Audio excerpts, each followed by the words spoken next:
Hai semuanya. Berjumpa lagi bareng Mimin Noba di sini. Mimin ucapkan terima kasih ya untuk para sobat Noba yang sudah memberikan support dan kesetiaannya sampai sejauh ini. Dan juga Mimin tidak akan bosan-bosan minum pil Tika Dewa agar terus kerja membawakan episode-episode berikutnya dari BTTH Keabadian Kaisar. Pokoknya jangan bosan-bosan untuk terus mengikuti kelanjutannya. Kalau tidak, Mimin akan membuat kalian tidak bisa tertawa atau menangis. Let's go, mari kita masuk ke dalam ilusi seni radionya.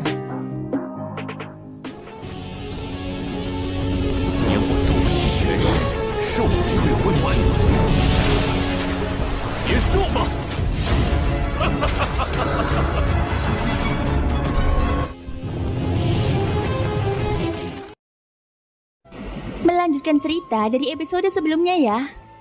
Di ruang aula besar yang dikelilingi oleh cahaya keemasan, manik-manik emas terang tertanam di dinding melingkar. Manik-manik itu memancarkan cahaya keemasan lembut yang menerangi seluruh aula. Pada saat ini beberapa lorong yang tampak seperti lubang cacing berdiri di dalam aula besar ini. Saat cahaya putih di atas terowongan berdengung dan berkedip, sesosok tubuh dimuntahkan dari waktu ke waktu. Pada saat tertentu, cahaya di salah satu lorong tiba-tiba menjadi terang. Sesosok yang terbungkus jubah hitam tiba-tiba melesat keluar dari terowongan. Orang ini adalah Xiaoyan yang telah melarikan diri dari formasi. Pada saat yang sama mata Xiaoyan menyapu aula besar di bawah. Baru kemudian dia menyadari bahwa sebenarnya ada cukup banyak orang di aula besar ini. Kemunculan Xiaoyan yang tiba-tiba ditambah dengan kecepatannya yang menakutkan segera menarik perhatian semua orang di aula besar ini. Xiaoyan mengabaikan banyak tatapan terkejut. Matanya dengan cepat mengamati seluruh aula besar. Namun dia tidak menemukan keberadaan trio Tianying. Seketika dia tanpa sadar mengerutkan keningnya. Tak lama kemudian, dia mendesah tak berdaya di dalam hatinya. Saat ini dia hanya bisa berharap bahwa mereka sudah meninggalkan tempat ini dengan selamat. Mata Xiaoyan sekali lagi menyapu sekitarnya. Dia segera melihat 5 pintu keluar di dalam aula besar ini. Pintu keluar tersebut terletak di arah yang berbeda. Pada saat ini sosok manusia yang telah keluar dari lorong-lorong itu semuanya terbang menuju pintu keluar tersebut. Melihat hal ini, Xiaoyan sekali lagi menyebarkan kekuatan spiritualnya dan dengan cepat menyebarkannya ke 5 pintu keluar. Namun Xiaoyan tidak dapat menemukan apapun terlepas dari bagaimana dia menyelidikinya. Sepertinya aku hanya bisa membuat pilihan secara langsung. Xiaoyan mengumpat dalam hatinya. Baru kemudian dia mengangkat matanya dan menyapukannya ke 5 pintu keluar. Akhirnya dia memilih pintu keluar yang paling dekat dengannya. Di bawah tatapan semua orang yang hadir, tubuhnya bergerak dan dia menghilang dari tempat itu. Setelah memasuki pintu keluar, tempat ini persis seperti yang telah diselidiki Xiaoyan sebelumnya. Kedua sisinya adalah dinding yang benar-benar kosong. Pada dasarnya tidak ada apa-apa. Meskipun Xiaoyan tidak dapat menahan perasaan sedikit kesal di dalam hatinya, ia juga dapat memahami mengapa tempat ini sengaja dirancang sedemikian rupa. Kemungkinan besar tempat ini dirancang untuk mencegah orang-orang dengan kekuatan spiritual yang kuat untuk menyelidikinya.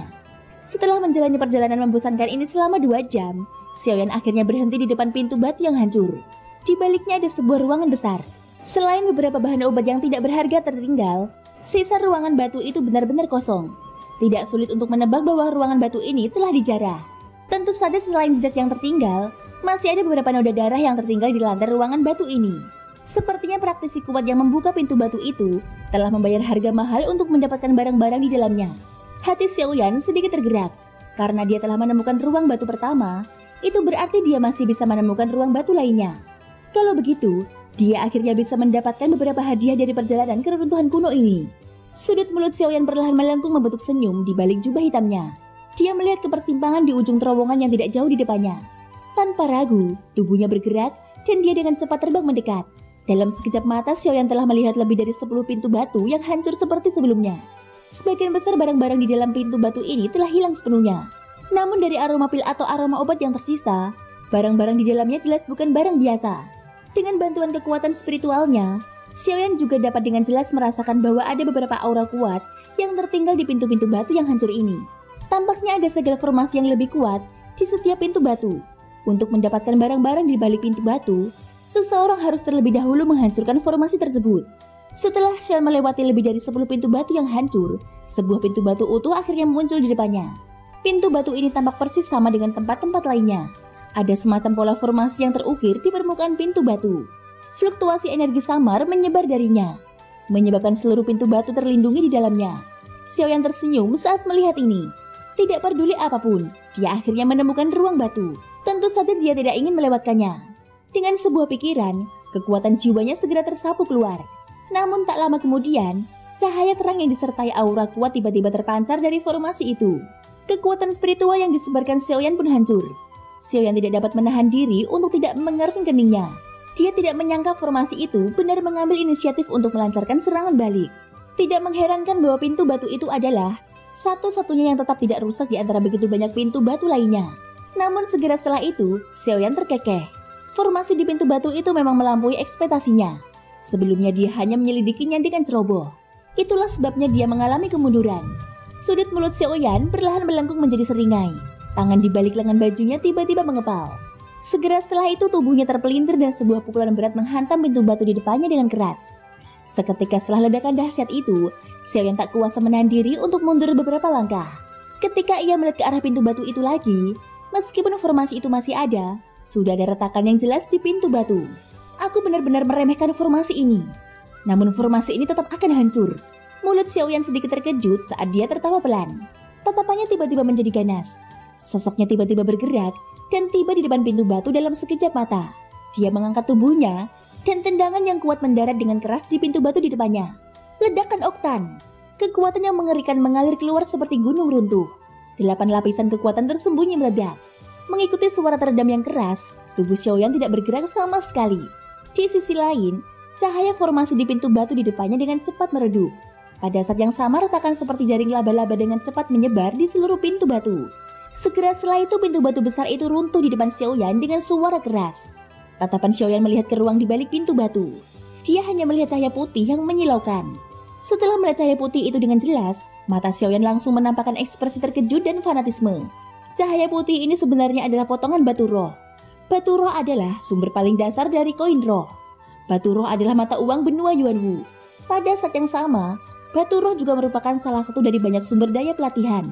Selain itu, dibandingkan dengan sumber daya pelatihan biasa, batu roh tidak hanya menyediakan lebih banyak energi doki, tetapi juga jauh lebih murni. Sebagian batu roh tingkat tinggi bahkan telah mencapai tahap di mana seorang praktisi dapat langsung menelan dan memurnikannya. Yang disebut batu roh tingkat tinggi adalah klasifikasi batu roh. Ini mirip dengan klasifikasi metode Qi dan teknik Dao. Batu roh juga dibagi menjadi 4 tingkatan, yaitu batu roh tingkat rendah, batu roh tingkat menengah, batu roh tingkat tinggi, dan batu roh tingkat atas. Keempat jenis batu roh ini memiliki mutu yang berbeda-beda dan kesenjangan di antara mereka seperti jarak antara langit dan bumi. Batu roh tingkat rendah dengan nilai terendah adalah koin roh yang saat ini dimiliki Xiaoyan. Karena batu roh tingkat rendah mengandung sangat sedikit energi alami dan energinya tercampur, pada dasarnya tidak berguna bagi ahli sejati. Oleh karena itu, batu roh tingkat rendah secara tegas diubah menjadi mata uang para ahli di benua Yuanwu. Adapun batu roh tingkat menengah, sebagian besar batu roh ini akan dipegang oleh beberapa sekte yang kuat, dan energi yang terkandung di dalamnya menambah banyak kekuatan bagi kekuatan tersebut. Oleh karena itu, secara kooperatif, batu roh kelas menengah telah menjadi sumber daya kultivasi unggul yang akan diperebutkan oleh berbagai kekuatan. Tentu saja selain ini, batu roh kelas menengah juga merupakan material penting di tangan semua master formasi. Banyak formasi kelas tinggi membutuhkan sejumlah besar energi sebagai fondasinya. Jika seseorang hanya mengandalkan tenaga manusia, akan sangat sulit untuk mempertahankan formasi untuk jangka waktu yang lama. Pada saat ini, batu roh kelas menengah dapat menggantikan tenaga manusia dan mengisi kembali sebagian energi ini. Sedangkan untuk batu roh tingkat tinggi yang bermutu tinggi, mereka sangat langka. Begitu mereka muncul, itu akan menyebabkan kegemparan di benua itu. Setiap kali seseorang di benua itu menemukan tambang yang mungkin berisi batu roh tingkat tinggi, itu akan langsung menyebabkan pertumpahan darah besar-besaran. Banyak faksi dan ahli yang tak terhitung jumlahnya akan membayar harganya dengan nyawa mereka untuk mendapatkan beberapa batu roh tingkat tinggi. Dari sini orang bisa tahu betapa berharganya batu roh tingkat tinggi. Adapun batu roh tingkat atas yang tampaknya hanya ada dalam legenda, menurut catatan benua, kemungkinan besar batu itu tidak muncul selama ratusan tahun. Hal semacam itu tidak hanya langka, tetapi informasi yang dimiliki orang-orang tentangnya sangat sedikit sehingga dapat diabaikan. Selain fakta bahwa batu roh tingkat atas mengandung sejumlah besar energi, tidak ada yang tahu hal lain. Di depan pintu batu, ekspresi wajah Xiaoyan benar-benar mengeras saat dia melihat batu roh itu. Tak lama kemudian, kegembiraan liar yang tak terbendung segera muncul di mata Xiaoyan. Sekilas yang terlihat di matanya hanyalah tumpukan besar batu roh. Terlepas dari tingkatannya, selama seseorang dapat mengeluarkan sejumlah besar batu roh, itu pasti akan menarik perhatian banyak orang. Namun saat ini begitu banyak batu roh ditempatkan di depan Xiaoyan, bagaimana mungkin ini tidak membuat hatinya merasa gembira. Setelah beberapa lama, Xiaoyan perlahan-lahan terbangun dari kegembiraan di hatinya. Tatapannya buru-buru melirik terowongan di kedua sisi. Baru ketika dia menyadari bahwa tidak ada seorang pun yang datang, dia buru-buru memindahkan dan menyimpan semua batu roh di ruang batu ke dalam cincin penyimpanannya. Dalam sekejap mata, ruangan batu yang tadinya masih dikelilingi cahaya putih kini suasananya agak suram. Xiaoyan tidak peduli. Rasa terkejut di hatinya membuat hatinya semakin bersemangat. Dengan begitu banyak batu roh, meskipun dia tidak punya waktu untuk memeriksanya dengan seksama, Xiaoyan yakin bahwa dengan batu roh ini, masalah kekuatan 9 avatarnya akan terpecahkan. Selama 9 avatarnya mampu memurnikan batu roh ini, bahkan jika mereka tidak dapat menjadi bandi bintang 6, Xiaoyan yakin bahwa sebagian besar dari mereka akan mampu menjadi bandi bintang 5. Untuk dapat mencapai ini, Xiaoyan sudah sangat puas. Tentu saja jika batu roh ini digunakan untuk meningkatkan kekuatan Xiaoyan, itu tidak akan menjadi masalah. Namun Xiaoyan baru saja meningkatkan kekuatannya. Mampu memurnikan batu roh lagi dalam waktu sesingkat itu, bukanlah hal yang baik baginya. Meskipun peningkatan kekuatan seseorang itu bagus, semuanya harus dilakukan selangkah demi selangkah. Seperti kata pepatah, melangkah terlalu jauh sama buruknya dengan tidak melangkah cukup jauh. Ketika keadaan mencapai titik ekstrim, semuanya akan bergerak ke arah yang berlawanan. Jika seseorang terlalu mengejar kekuatannya sendiri dan secara paksa memurnikan batu roh tersebut, bahkan jika kekuatan Xiaoyan meningkat di permukaan, celah akan muncul di fondasinya. Ini bukanlah sesuatu yang ingin dilihat Xiaoyan. Namun avatar berbeda. Kekuatan avatar ditentukan oleh kekuatan tubuh utama. Selama tubuh utama cukup kuat dan dengan energi alam yang cukup, kekuatan avatar akan dapat meningkat ke tingkat yang sama dengan tubuh utama dalam waktu singkat. Tentu saja prasyarat untuk ini adalah harus ada energi alam yang cukup untuk mendukungnya. Ini adalah sesuatu yang tidak dimiliki Xiaoyan saat ini. Satu-satunya hal yang bisa diharapkannya adalah kekuatan avatarnya mencapai kekuatan bandi bintang 5 setelah menghabiskan semua batu roh di cincinnya. Ini sudah cukup untuk membuktikan bahwa perjalanan ini tidak sia-sia. Setelah menarik pikirannya, Xiaoyan mengalihkan pandangannya ke ujung lorong. Ada persimpangan lain di sana. Xiaoyan juga percaya bahwa selain batu roh ini, sisa-sisa kuno ini pasti akan memberinya kejutan yang lebih besar. Sambil tersenyum tipis, setelah itu tubuhnya bergerak, dan dia langsung berubah menjadi seberkas cahaya hitam. Lorong yang panjang dan berliku itu tampaknya tidak ada habisnya. Selama proses ini, Xiaoyan juga telah melihat banyak pintu batu yang telah hancur. Tentu saja ia juga melihat beberapa bandi yang berusaha sekuat tenaga untuk menyerang pintu batu tersebut. Ketika orang-orang itu melihat Xiaoyan lagi, sedikit rasa takut muncul di mata mereka. Kecepatan Xiaoyan sangat mengejutkan orang-orang ini. Namun selain itu, mereka dipenuhi dengan permusuhan. Mereka tidak ingin hasil dari usaha keras mereka untuk menghancurkan pintu-pintu batu itu menjadi milik orang lain. Menanggapi hal ini, Xiaoyan tersenyum tipis. Tubuhnya seperti kilat yang melesat sangat cepat. Setiap kali ia menemukan pintu batu yang tidak diserang oleh siapapun, ia akan menggunakan cara yang paling ganas untuk menghancurkannya. Hal ini menarik perhatian orang banyak yang sangat terkejut. Dalam sekejap mata, Xiaoyan telah menyimpan barang-barang di dalam ruang batu ke dalam cincin penyimpanannya. Xiaoyan mengabaikan tatapan terkejut itu. Setelah beberapa serangan berturut-turut, bahan-bahan obat dan pil di dalam pintu batu, terlepas dari kualitasnya, semuanya dimasukkan ke dalam cincin penyimpanan Xiaoyan. Segera setelah itu sosoknya datang dan pergi seperti angin, dengan cepat menghilang dari pandangan kerumunan yang seperti patung di belakangnya. Sosok manusia berkelebat di dalam terowongan selebar puluhan kaki. Akan ada pintu batu setiap 100 kaki atau lebih. Sebagian besar dari mereka telah dibuka paksa di bawah serangan banyak ahli. Formasi pada pintu batu telah rusak, dan berbagai harta di dalamnya telah dijarah sepenuhnya. Pada saat ini suara bang yang keras terdengar dari pintu batu tebal itu pecah. Pintu batu itu runtuh dan Xiaoyan berdiri di depannya dengan gagah. Dia mengamati berbagai bahan obat yang tersebar di seluruh ruangan batu di depannya. Kedua mata Xiaoyan dengan cepat menghilang ke sekelilingnya. Akhirnya dia menarik pandangannya dengan sedikit kekecewaan. Pada titik ini Xiaoyan tidak tahu sudah berapa lama dia berada di reruntuhan kuno. Namun menurut perkiraan kasar Xiaoyan, sudah 4 hingga 5 hari. Dalam beberapa hari ini, Xiaoyan telah menembus hampir 100 pintu batu. Namun selain sejumlah besar batu roh yang diperolehnya pertama kali, dia tidak memperoleh apapun yang istimewa lagi. Saat ini hal yang paling ditunggu-tunggu Xiaoyan tentu saja buah konsolidasi jiwa dan 2 bahan obat terakhir yang dibutuhkan untuk memurnikan pil roh es. Namun setelah mencari selama beberapa hari, ia tidak dapat menemukan satu pun dari ketiga bahan ini. Sambil menyimpan ramuan obat di ruang batu, sosok Xiaoyan melintas dan menghilang lagi. Sesaat setelah Xiaoyan pergi, beberapa sosok manusia diam-diam muncul di depan pintu batu yang hancur tempat Xiaoyan berdiri sebelumnya. Banyak pasang tatapan tajam menyapu ruang batu di depan mereka yang sudah menjadi kosong. Seketika pemimpin dari beberapa orang itu melambaikan tangannya yang besar.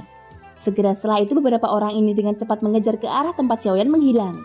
Sesaat kemudian, tubuh Xiaoyan sekali lagi berhenti di depan sebuah pintu batu. Dibandingkan sebelumnya, pintu batu di depannya berbeda. Formasi yang terukir di atasnya tampak lebih rumit. Aura yang terpancar darinya menyebabkan hati seseorang tanpa sadar menjadi serius. Melihat ini, wajah Xiaoyan menunjukkan ekspresi penuh harap. Ia berharap setelah membuka pintu batu ini, ia akan dapat menemukan barang-barang yang ia butuhkan.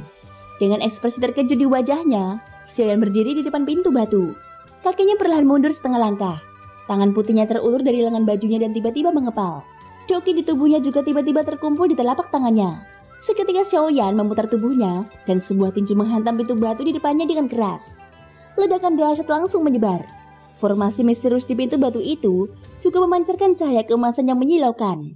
Sebuah kekuatan dahsyat tiba-tiba muncul dari antara tinju Xiaoyan dan pintu batu.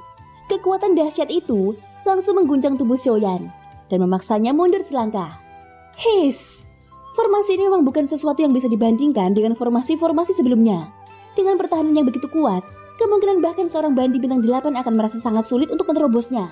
Namun, di akhir perkataannya, Xiaoyan yang berada di balik jubah hitam itu menampakkan senyum di wajahnya. Pada saat yang sama doki di tubuhnya terkumpul di telapak tangannya. Setelah itu dua telapak tangannya mendarat dengan keras di pintu batu di depannya. Telapak tangan musim semi kuning. Segel Dewa Kuno. Dua teknik Doklasti yang dilepaskan secara berurutan.